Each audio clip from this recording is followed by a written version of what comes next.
নমস্কার বন্ধুরা, আমি আবার চলে এসেছি নতুন রেসিপি নিয়ে।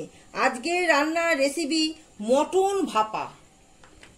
বন্ধুরা, তারপর প্রথমে মটনটাকে ভালো করে ধুয়ে নিতে হবে।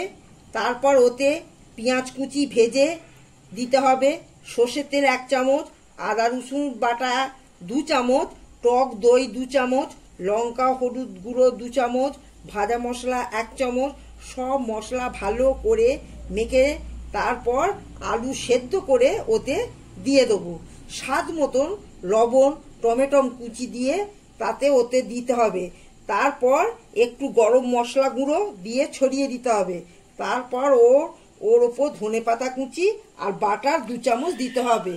আর দিতে হবে দুধ।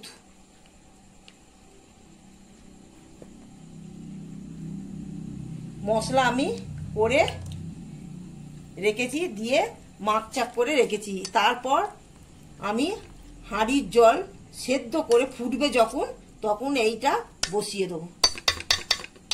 বন্ধুরা, হাঁড়িতে জল ফুটছে, এবার আমি মটনটা বসিয়ে দেবো।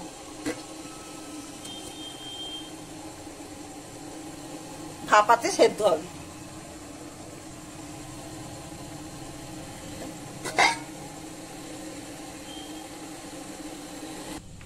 বন্ধুরা, আমার মটন ভাপা হয়ে গেছে।